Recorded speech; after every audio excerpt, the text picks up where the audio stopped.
여기 특별히 어떤 사람이 앉아서 그렇습니다. 우리 주변 분들과 반갑게 인사하겠습니다. 반갑습니다. 은혜 많이 받으세요. 오늘 제 설교의 제목은 우리가 붙들어야 할 본질 그리고 사명. 본질 그리고 사명. 되게 어렵고 무거운 주제 같습니다. 그렇지만 때로는 이런 주제로 말씀을 생각하면서 우리가 지금 서 있는 자리를 점검해보고 우리가 달려가야 할 방향을 확인하는 그런 시간도 매우 의미 있는 시간이라고 생각을 합니다. 여기서 우리가라고 하는 이 우리는 그리스도인들 개인을 말할 뿐 아니라 또 다르게 하면 그리스도인 공동체인 교회를 죄송합니다. 의미하기도 합니다. 그래서 이 제목은 우리 교회가 붙들어야 할 본질 그리고 사명 이렇게 적용해도 틀리지 않습니다. 우리 교회가 이 땅에 설립된 지가 벌써 46년, 반세기 가까워지고 있습니다. 역곡동에서 이곳으로 새성전을 건축하고 이전한 지도 27년이 되었습니다. 우리 교회는 46년이 되었지만 한국 성결교회가 시작된 것은 1907년이니까 금년이 119년이 되었습니다. 한국 개신교는 1885년 부활절 아침에 언더우드 아펜셀라 선교사가 복음의 빛을 들고 이 땅에 왔습니다. 그래서 금년에 꼭 140년이 되었습니다. 그동안 한국 교회는 일제 강점기를 거치면서 많은 핍박을 당하고 또 교회가 강제 폐쇄 당하는 일도 있었습니다. 분단과 전쟁을 거치면서 수많은 교회당이 파괴되기도 했습니다. 그런데 참 이상합니다. 한국 교회는 무너지지 않았습니다. 오히려 부흥이 왔습니다. 우리 교회도 그랬습니다. 우리 교회가 공식적인 창립 예배를 드리기 전에 1979년 4월 9일 조그만 연립주택에서 첫 주일 예배를 드렸습니다. 그때 어린이 9명이었습니다. 시작도 미약하고 46년 동안 어려움도 많았고 위기도 많았고 시련도 많았습니다. 그러나 교회는 꾸준히 성장해 왔습니다.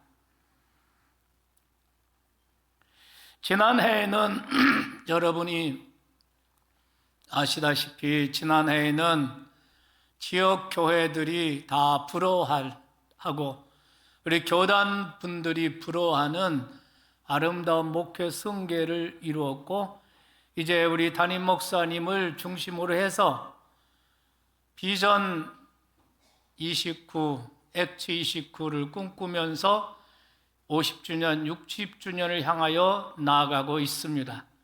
여러분은 그 중심에 있는 것입니다. 무슨 말이냐? 세상 나라는 망해도 교회는 영원하다는 것입니다. 교회가 완전해서 그런 것도 아닙니다. 교회는 역사 속에서 과오도 많았고 실수도 많았습니다. 갈릴레오 같은 탁월한 과학자, 잔 후스 같은 개혁자를 화형시키기도 했습니다. 교황의 권력에 의해서 수많은 사람이 죽임을 당하기도 하고 파문당하기도 했습니다. 교회당을 짓기 위해 면죄부를 팔았습니다. 종교 전쟁도 했습니다. 또한 중세 때는 암흑기였습니다. 그런데 참 이상합니다. 교회는 끊임없이 개혁의 과정을 거치면서 본질을 지켜오고 확장되어 왔다는 것입니다. 누가 교회를 지키는 것도 아닙니다. 로마 가톨릭 바티칸에 가면 군인들이 지키고 있습니다. 그러나 일반 교회를 지키는 군인들은 없습니다. 오히려 교회는 역사 속에서 수없이 박해를 받았습니다. 기독교 초기에 로마에서만 100만 명이 순교를 당했습니다. 중국이 공산화될 때, 문화혁명 때 수백만의 그리스도인들이 죽임을 당했습니다. 역사 속에 있는 모든 제국의 왕들, 독재자, 히틀러의 나치, 볼셰비키 혁명으로 시작된 공산당이 세계 각처에서 기독교를 박해하고 교회당을 불태워 버렸습니다. 그래도 교회는 살아 있습니다. 왜 그럴까요? 요즘에 새벽 기도 때 역대기를 묵상하죠. 역대기의 시작은 아담으로부터 아브라함을 거쳐 다윗 왕조까지, 그리고 이스라엘이 바벨론 포로를 거쳐서 귀환하기까지의 그 긴 역사에 믿음의 계보를 먼저 보여주고 있습니다. 그 긴 역사 속에 많은 위기도 있었고 많은 도전이 있었습니다. 그러나 믿음의 계보는 끊어지지 않고 하나님의 구원 역사는 도중에 실패하지 않았습니다. 사람들이 완전해서가 아닙니다. 역사의 주인이신 하나님 때문입니다. 여러분, 역사 속에 수많은 위기와 도전이 있지만 교회가 영원한 것도 마찬가지 이유라고 생각합니다. 교회의 주인 때문입니다. 교회의 주인은 바로 예수 그리스도이십니다. 예수님께서는 마태 16장 18절에서 이 말씀하셨죠. 내가 이 반석 위에 내 교회를 세우리니 음부의 권세가 이기지 못하리라. 여기서 중요한 말씀은 내가 내 교회라는 것입니다. 교회는 사람들이 세운 사람들의 교회가 아닌 것입니다. 교회는 예수님이 세우신 예수님의 교회인 것입니다. 그래서 주님께서는 내 교회라고 말씀을 하시는 것입니다. 교회의 주인은 바로 예수님이세요. 우리를 위해서 십자가에 죽으시고 장사된 지 사흘 만에 다시 살아나시고 하늘에 오르시어 하나님 보좌 우편에 앉아 계시며 세상을 통치하시고 다스리시는 예수 그리스도, 그분이 바로 이 교회의 주인이시기 때문에 음부의 권세가 이기지 못하는 것입니다. 세상 나라는 망하고 세상 제국은 무너져도 교회는 영원한 줄 믿습니다. 그래서 요한복음 10장 28절에 예수님이 말씀하십니다. 그들을 내 손에서 빼앗을 자가 없느니라. 그리고 여기 예수님께서 말씀하시죠. 내 교회를 세우리니 여기에 그분의 강한 의지가 들어있습니다. 어떤 위기, 어떤 장애물, 어떤 도전이 있어도 반드시 세우겠다는 것입니다. 여러분, 이 확신을 바울은 이렇게 말합니다. 에베소서 5장 27절에 자기 앞에 영광스러운 교회로 세우사, 티나 주름 잡힌 것이나 이런 것들이 없이 거룩하고 흠이 없게 하시리라. 티나 주름 잡힌 것 없이 거룩하고 흠이 없는 영광스러운 교회로 그분이 세우시겠다는 것입니다. 그렇습니다. 교회는 예수님이 세우시고 또 예수님이 붙드시고 예수님이 함께 하시고 예수님이 인도하시는 예수님의 교회예요. 그래서 세상 나라는 망해도 교회는 망하지 않습니다. 결국 거룩하고 흠이 없는 영광스러운 교회로 그분이 세우실 줄 믿으시기 바랍니다. 그런데 여러분, 예수님이 세우시는 예수님의 교회라고 해서 나는 할 일이 없다고 말하지는 말아야 합니다. 나와 여러분 한 분 한 분은 교회로 부르심을 받았습니다. 교회로 부르심을 받은 우리가 반드시 역사 속에서 해야 할 일이 있습니다. 그것은 바로 예수님이 세우신 예수님의 교회다운 본질과 그 사명을 회복해 나가는 것입니다. 이건 우리가 끊임없이 붙들고 씨름할 중요한 주제라고 저는 믿습니다. 기독교의 미래라는 책을 쓴 알리스터 맥그레스의 말을 참 좋아합니다. 그는 이런 말을 했습니다. 교회가 변함없는 모습으로 남아있으려면 교회는 변해야 한다. 한번 같이 해보시겠습니다. 교회가 변함없는 모습으로 남아있으려면 교회의 본질, 교회의 사명, 변함없는 예수님이 세우신, 예수님이 의도하신 예수님의 교회다운 그 모습을 유지하려면 교회는 끊임없이 변해야 된다는 것입니다. 저는 그 책에 나오는 설계 이야기를 참 좋아합니다. 설계는 새 중에 오래 사는 새 중에 하나라고 합니다. 수명이 한 70년 사는데요, 40년쯤 살면 발톱이 노쇠해서 먹이를 움켜 잡는데 힘이 없다는 것입니다.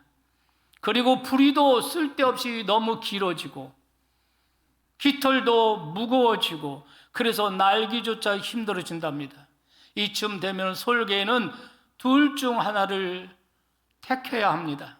그대로 노쇠하여서 죽든지 아니면 솔개다운 솔개로 살기 위해서 스스로 고통스러운 변화를 선택하는 것입니다.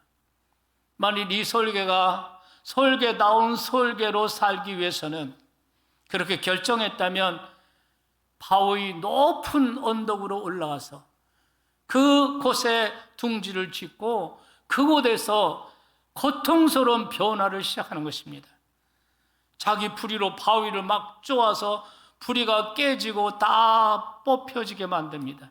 그러면 새 부리가 나와서 강해집니다. 그러면 그 부리로서 자기의 낡은 발톱을 하나하나 다 뽑아내는 것입니다. 그리고 자기의 깃털을 다 뽑아낸 것입니다. 그렇게 6개월을 지나게 되면은 새 발톱이 돋아내고 새 깃털이 돋아나서 솔개는 완전히 새로운 모습으로 변화되는 것입니다.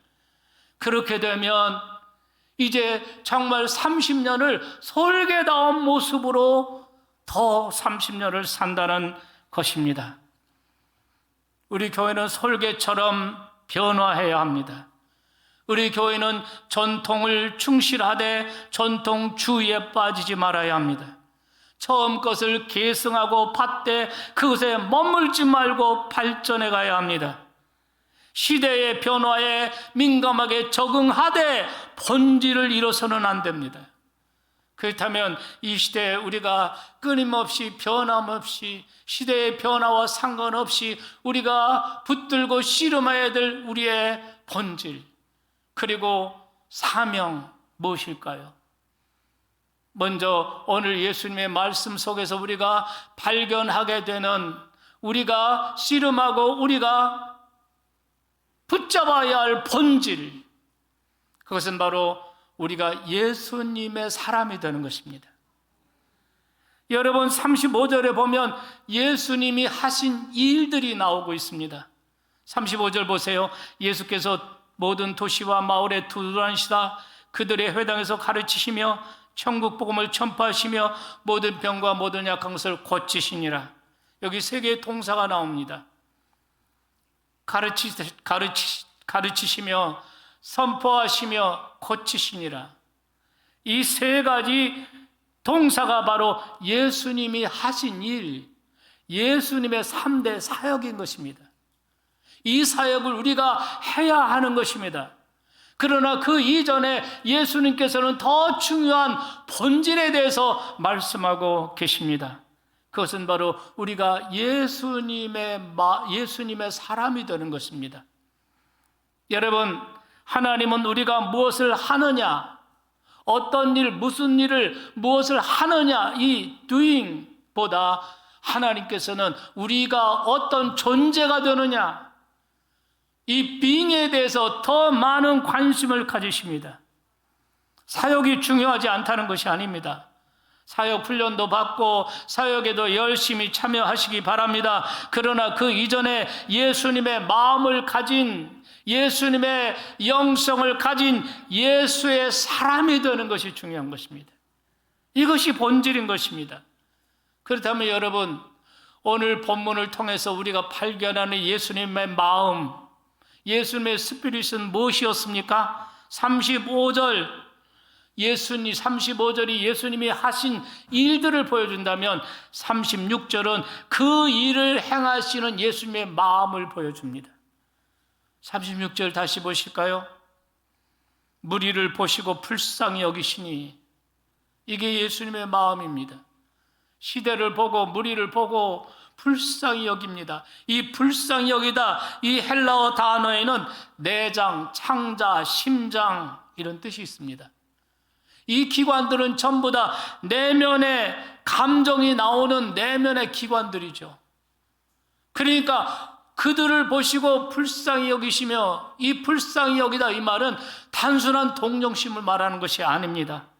내면의 깊은 곳에서 감정적 공감을 일으키고, 그리고 행동이 동반되는 그런 불쌍히 여김, 긍휼, 사랑이라고 말할 수가 있습니다. 그런데 이 단어는 신약에서는 예수님에게만 적용했습니다. 다른 말로 말하면 이 불쌍히 여기다 하는 이 단어는 바로 예수님의 마음을 반영한 것이라는 겁니다. 이 단어에 해당되는 히브리어 단어가 있습니다. 라쿰이라는 단어인데요, 이 단어는 자궁이라는 뜻입니다. 자식을 낳은 여인처럼 그 내면의 깊은 아픔과 깊은 감정으로 사랑하는 그 사랑을 말하는 것입니다. 성경에 이런 말씀이 있습니다. 여인이 그 낳은 자식을 잊을지언정 하나님이 그 택한 백성을 잊지 않으신다고 말했습니다. 여인은 자기의 자식을 잃지 않습니다. 그것이 어머니의 마음입니다. 그런 마음 깊이 자식을 품고 아파하는 사랑, 그것이 바로 라쿰이라는 단어예요. 이것이 예수님의 마음인 것입니다. 예수님께서는 이 마음을 품고 성육신하여 이 땅에 오셨습니다. 이 마음을 품고 사람들을 가르치시고 천국 복음을 전파하시고 사람들의 병과 약한 것을 고치셨고, 그리고 이 마음을 품고 우리를 살리려 십자가를 지신 줄 믿습니다. 이게 예수님의 마음이에요. 이 예수님의 마음이 없으면 예수의 사람이 아닌 것입니다. 얼마 전 폭삭소가수다, 이 드라마 국민 감동을 일으켰습니다. 여러분도 감동을 받으며 보신 줄 압니다. 이 드라마를 보고 우리 딸 영은 집사가 울먹이며 전화를 했습니다. 아빠, 이제부터 매일 하루에 한 번씩 전화할게. 그날 저는 엄청 좋았습니다. 그러나 아쉽게도 약발이 드라마와 함께 끝났습니다. 이 드라마에서 가장 깊은 울림을 주었던 것은 자식을 향한 부모의 마음이었습니다. 주인공 애순과 관식의 삶은 가난과 고단함의 연속이었지만 자식들에게 더 나은 내일을 안겨주기 위해서 자신의 모든 것을 희생합니다. 모든 것을 다 해주고도 더 해주지 못하고 못해준 것을 죄책을 느끼는 정도입니다. 이것이 부모의 마음이죠. 우리는 예수님의 일을 하고 예수님의 사역에 참여하기 전에 누군가에게 전도하고 누군가를 초대하고 누군가를 섬기고 어떤 일을 하기 전에, 가르치고 전파하고 고치기 전에 우리는 예수님의 이 마음을 품어야 할 줄로 믿습니다. 이 마음으로 오래 참고 이 마음으로 다음 세대를 세워가고 이 마음으로 이웃에게 복음을 전하고 이 마음으로 병든 세상을 치유하는 우리의 삶이 되어야 할 줄로 믿습니다. 우리 교회가 받은 가장 자랑스러운 전통이 이것이라고 저는 믿습니다. 예수님을 닮은 예수님의 사람이 되는 것. 다른 말로 표현하면 예수님을 배우는 제자가 되는 것. 어떤 사람은 예수님보다 예수님의 일을 더 좋아합니다. 그래서 일을 열심히 하는데 예수님을 배우는 것에는 별 관심이 없습니다. 이런 사람은 종이지 제자는 아닌 것입니다. 어떤 분들은 예수님보다 예수님이 주시는 선물, 축복, 행복을 사모하는 분들이 있습니다.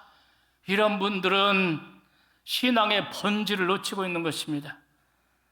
이런 분들은 자기 만족, 자기 행복을 위해 예수를 믿는 것입니다. 예수는 수단이고 목적은 자기 만족, 자기 성취, 자기 행복인 것입니다. 이런 사람을 가리켜 자기애적 기독교인이라고 부르는 것입니다. 신앙의 본질을 놓치는 거예요. 사람들은 말합니다. 하나님은 당신이 행복하게 원하십니다. 맞는 말이죠. 당연한 말입니다. 그런데 여러분 아십니까? 이것이 하나님의 뜻과 정면으로 충돌할 수가 있다는 것입니다. 굳이 행복만을 원한다면 그저 친구들과 함께 여행하고 가까운 친구들과 함께 취미 생활하고 그것만 해도 행복을 느낄 수 있습니다. 그러나 하나님께서는 우리의 기분보다 더 깊은 곳, 우리의 영혼을 다루시는 분이십니다. 그래서 하나님은 우리에게 그보다 더 원하시는 것이 있어요. 우리의 행복보다 더 원하시는 것, 그 이전에 원하시는 것. 데살로니가 전서 4장 3절 말씀을 보세요. 하나님의 뜻은 이것이니 너의 거룩함이라. 근데 이 거룩이, 그런데 행복이 거룩을 방해할 때가 있다는 것입니다. 하나님은 우리가 행복하게 원하시지만 하나님은 끊임없이 우리가 죄와 결별하고 성령 안에서 성화되기를 원하시는 것입니다.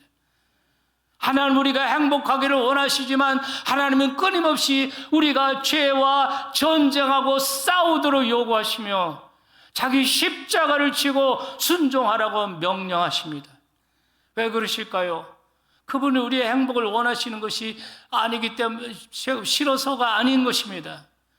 거룩, 성화, 그것은 고통일 수 있지만 그러나 그것이 진짜 행복으로 들어가는 문이기 때문인 줄 믿으시기 바랍니다. 여러분, 우리 교회가 서 있는 자리가 여기입니다. 여러분은 예수님의 일을 하기 전에, 사역에 참여하기 전에 예수 닮은 예수님의 사람이 되기를 원하십니까? 그저 예수님 때문에 좋고 그저 예수님 때문에 행복한 그 사람 믿습니까?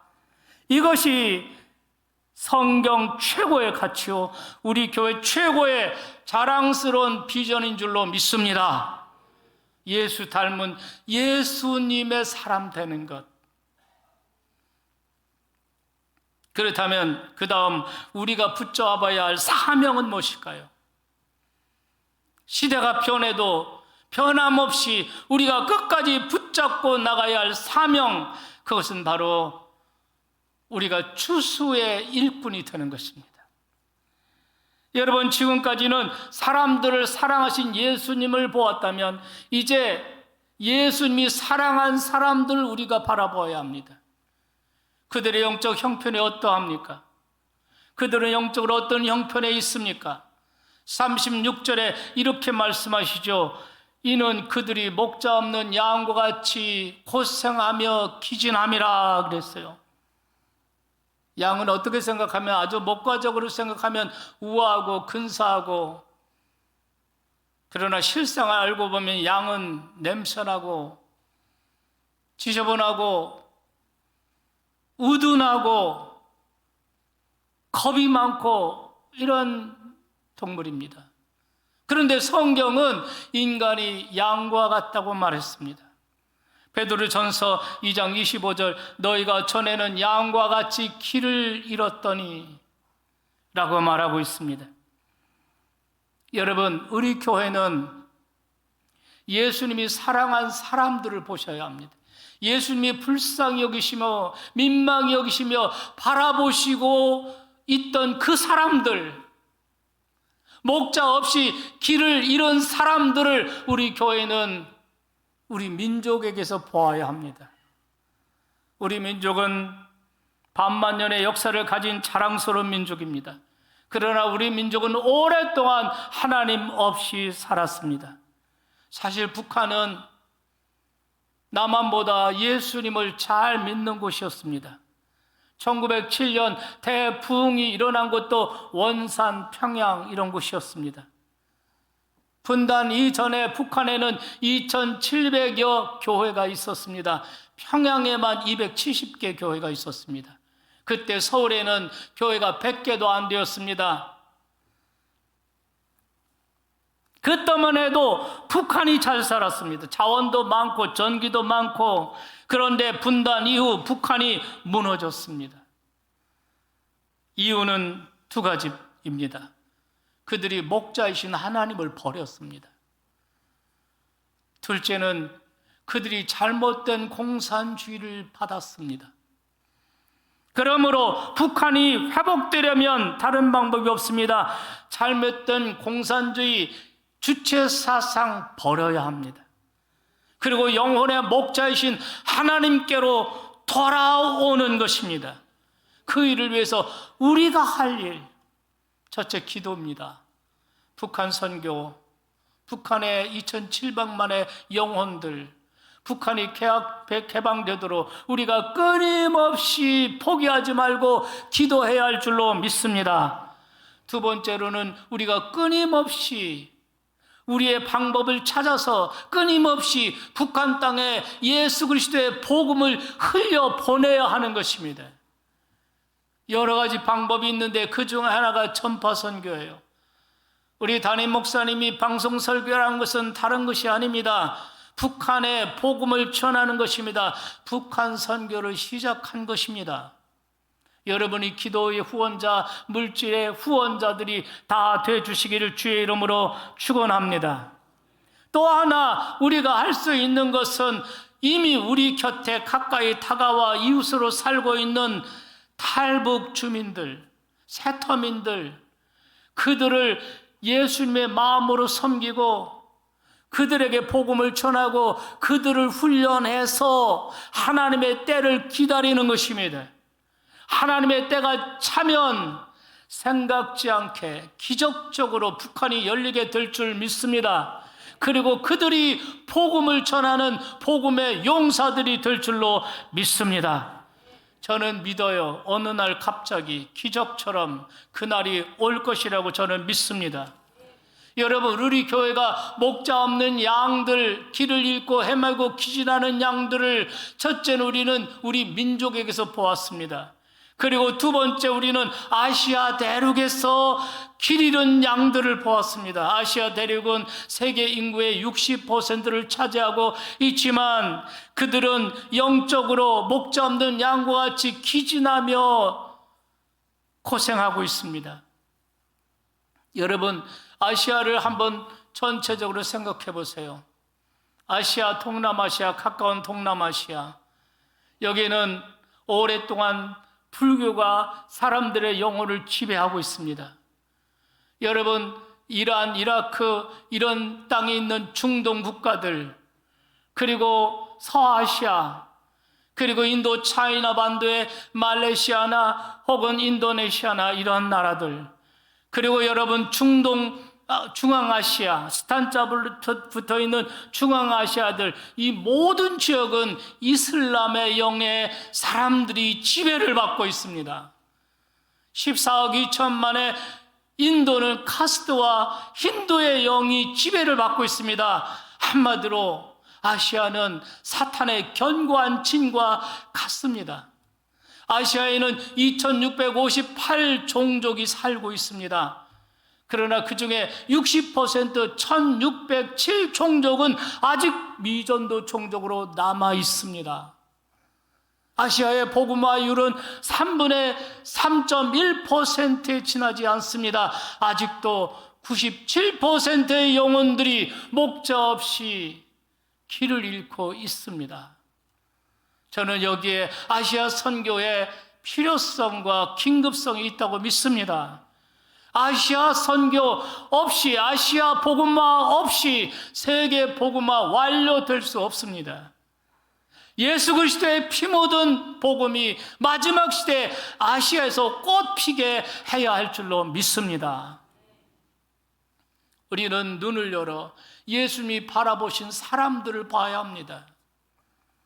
저는 2004년도 쓰나미가 일어나고 저 아시아의 수많은 사람들이 죽임을 당하는 이런 순간 텔레비전을 보면서 그 땅을 바라보시는 예수님을 알게 되었습니다.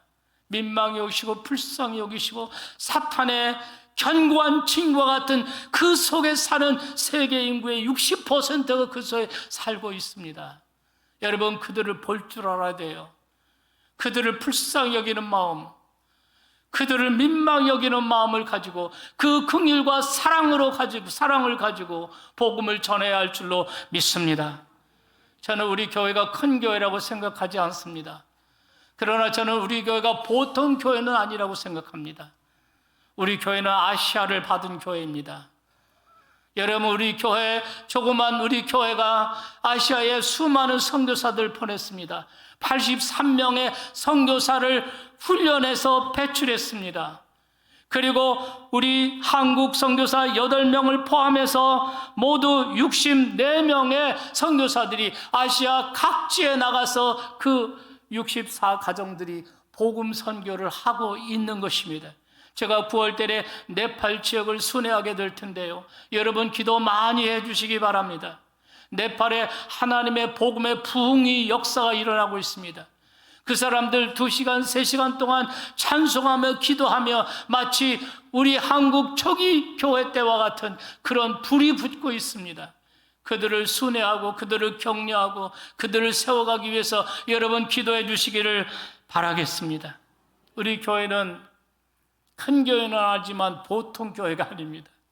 아시아를 받은 교회예요. 우리 교회의 선교 비전은 북한과 아시아 선교로 복음의 광역화를 이루는 데 있습니다. 이제 여러분 37절 38절 말씀을 마지막으로 보겠습니다. 같이 한번 읽어볼까요? 이에 제자들에게 이르시되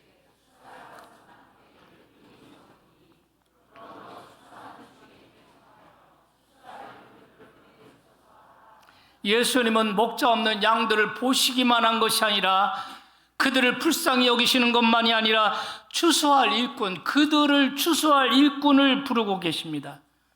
추수가 우리의 사명이라는 것입니다. 잘 들으세요. 우리의 본질은 예수님의 사람이고 우리의 사명은 추수이다. 믿습니까? 한번 해보겠습니다. 우리의 본질은 예수님의 사람이고 우리의 사명은 추수입니다. 이 말 다른 말로 표현해 보면 이렇습니다. 우리의 본질은 제자 되는 것이고 우리의 사명은 제자 삼는 것이다. 제자 삼는 것, 이것이 바로 추수인 줄로 믿습니다. 추수는 안에서 하는 것이 아닙니다. 밖에서 하는 것입니다. 안으로 예수 제자 되어야 밖으로 세상을 추수할 수 있습니다. 밖으로 나가서 복음을 전해서 이웃을 살리고 세상을 살리는 것이 추수인 줄로 믿습니다. 이때 추수하러 나갈 때 추수꾼에게 반드시 꼭 필요한 것이 있습니다. 그는 자기 희생이라는 겁니다. 예수님께서 자신을 희생해서 나를 살리신 것처럼 나를 희생해서 이웃을 살리고 세상을 살리는 것입니다. 여러분, 추수의 과정을 한번 생각해 보세요. 낫으로 곡식을 팹니다. 베어집니다. 그리고 그 껍질이 벗겨지는 고통을 통해서 알곡이 됩니다. 그리고 그 알곡은 다시 기계 속에 들어가서 자기를 부숩니다. 그래야 가루가 되어 사람들을 살리는 빵이 됩니다. 여기까지가 추수예요. 이 추수의 과정 속에 반드시 필요한 전제가 있습니다. 자기 희생, 자기 죽음이라는 것입니다. 주님께서는 지금 그런 추수할 일꾼이 필요합니다. 나를 죽여 내 자식을 살리고, 나를 죽여 내 가정을 살리고, 나를 죽여 다음 세대를 살리고, 나를 죽여 세상을 살리는 사람들. 오늘 하나님은 그 사람, 그 교회를 찾고 계십니다. 주님, 내가 여기 있습니다. 내 삶의 소망, 내가 바라는 한 분, 예수님 닮기 원합니다. 나를 예수님 닮은 예수님의 사람 만들어 주세요. 마지막 시대에 추수하는 일꾼으로 나의 남은 삶을 사용해 주세요. 우리 교회가 주님의 사명을 붙들고 복음의 광역화를 이루는 위대하고 찬란한 교회로 하나님이 세워주시옵소서. 이런 우리의 소망, 우리의 기도가 되어야 할 줄로 믿습니다. 시대가 변합니다. 많이 변했습니다. 앞으로 변할 것입니다. 그러나 시대의 사상과 문화와 사조가 어떻게 변화돼도 우리가 변함없이 우리가 붙잡고 씨름해야 될 우리의 본질, 그것은 바로 우리가 예수의 사람이 되는 것입니다. 우리의 사명, 그것은 우리가 자기를 희생해서 세상을 살리는 이런 추수하는 일꾼이 되는 것입니다. 그런 우리가 다 됩시다. 그런 우리 교회가 되기를 간절히 소망합니다.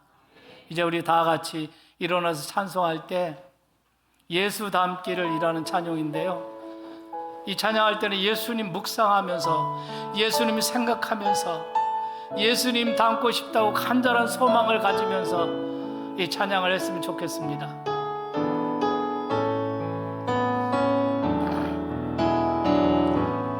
내 삶의 소망, 내가 바라는 한 분,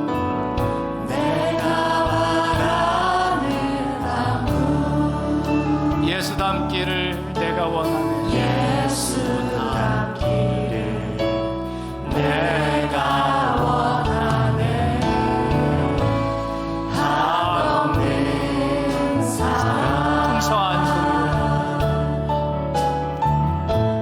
풍성한 근육, 예수 닮기, 예수 닮기를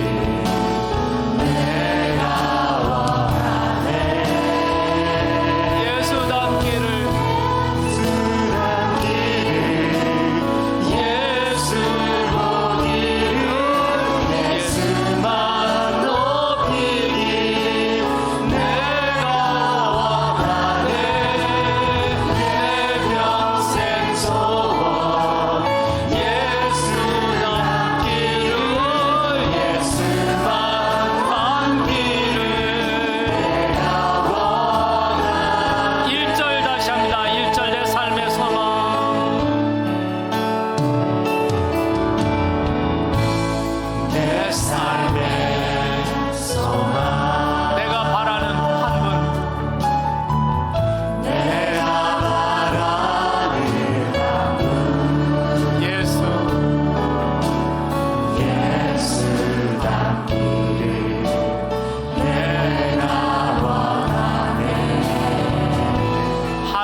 시간입니다.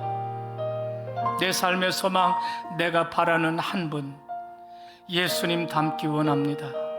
나를 예수님을 닮은 예수님의 사람으로 만들어주세요. 이 신앙의 본질을 놓치지 않게 도와주세요. 마지막 시대에 추수하는 일꾼으로 나의 남은 삶이 사용되기를 원합니다. 자기를 희생하고 자기를 죽여 세상을 살리는 우리가 되게 해주세요. 이 시대에 변화와 상관없이 우리 교회 이 본질과 이 사명을 새롭게 붙잡고 나가게 주님 도와주세요. 우리 교회를 찬란한 교회, 위대한 교회로 하나님이 세워주시옵소서. 우리 다같이 주여 한번 크게 부르고 기도하겠습니다. 주여, 아버지 하나님, 오늘도 하나님께서 말씀 주심을 감사합니다. 내 삶의 소망, 내가 바라는 한 분 예수님, 그 예수님 닮기를 원합니다. 예수님 닮은 예수님의 사람, 예수의 사람으로 만들어 주시옵소서. 예수를 배우는 제자로 만들어 주시옵소서. 아버지 하나님, 아버지 간절히 바랍니다. 마지막 시대 추수하는 일꾼으로 우리의 삶을 살게 해주시옵소서. 우리 성도들 한 분 한 분을 주님이 거룩하게 구별하시옵소서. 추수하는 일꾼으로 삼아주시옵소서. 복음의 일꾼으로 삼아주시옵소서. 마지막 시대 하나님께 쓰임받는 일꾼들 되게 하여 주시옵소서. 우리 교회 연약함이 있습니다. 부족함이 있습니다. 하나님, 그러나 우리 교회를 예수의 피로 씻으시고 말씀으로 거룩하게 하셔서 하나님 앞에 영광스러운 교회로 세워주실 줄로 믿습니다. 찬란한 교회로, 위대한 교회로 하나님이 세워주실 줄 믿습니다. 우리 담임 목사님에게 갑자기 영감을 주시옵소서. 아버지 하나님, 우리 교육자들, 우리 모든 성도들, 형신들, 그들의 성령의 충만함을 주여 주시옵소서. 하나님, 이 시간 우리 교회가 새로운 리더십으로 50주년, 60주년을 향하여 나가는 이 시점에 우리가 시대의 변화와 상관없이 붙들고 씨름해야 될 본질 그리고 사명에 대해서 오늘 예수님의 말씀을 통해서 다시 한번 확인할 수 있고 붙잡을 수 있는 기회를 주셔서 하나님께 감사를 드립니다. 이 교회는 주님의 교회고 주님이 세우실, 주님이 영광 받으실 교회인 줄로 믿습니다. 거룩하게 하여 주시옵소서. 능력 있게 붙잡아 주시옵소서. 세우신 우리 담임 목사님 박용철 목사님에게 갑절의 영감을 허락하여 주시옵소서. 아버지 하나님, 이 시간 주님 앞에 믿음과 감사와 정성으로 교회로 부르심을 받은, 그리고 본질과 사명을 깨닫고 헌신하기 원하는 주의 성도들이 11조와 감사 예물, 주정 예물, 선교 예물 하나님께 올려드립니다. 향기로운 예물로 받아 주시옵소서. 이 물질이 쓰여지는 곳마다 하나님의 나라가 세워지고 교회가 견고하게 세워지도록 하나님이 축복 내려 주시옵소서. 아버지 하나님, 이 물질을 준비하여 믿음으로 드리는 성도들의 심령과 가정과 생업에 하나님께서 복을 내려 주시옵소서. 아버지 하나님, 간절히 바랍니다. 군에가 있는 사랑하는 믿음의 아들들, 또 이번 주에 결혼하는 젊은이들, 아버지 하나님, 요양원에 계신 노 부모님들, 아버지 해외 나가 있는 믿음의 가족들, 어느 곳에 있든지 그들이 주님을 바라보고 주님을 향하여 나갈 수 있도록 성령께서 역사하여 주시옵소서. 아버지 하나님, 이번 한 주간도 믿음으로 승리하는 한 주간이 되게 하여 주시옵시고, 우리 담임 목사님 안식월 기간 동안 영적으로 새로워지고 힘을 얻고 또 육적으로도 회복되는 은혜가 있게 하여 주시옵소서. 예수님의 이름으로 감사하며 기도하옵나이다. 아멘.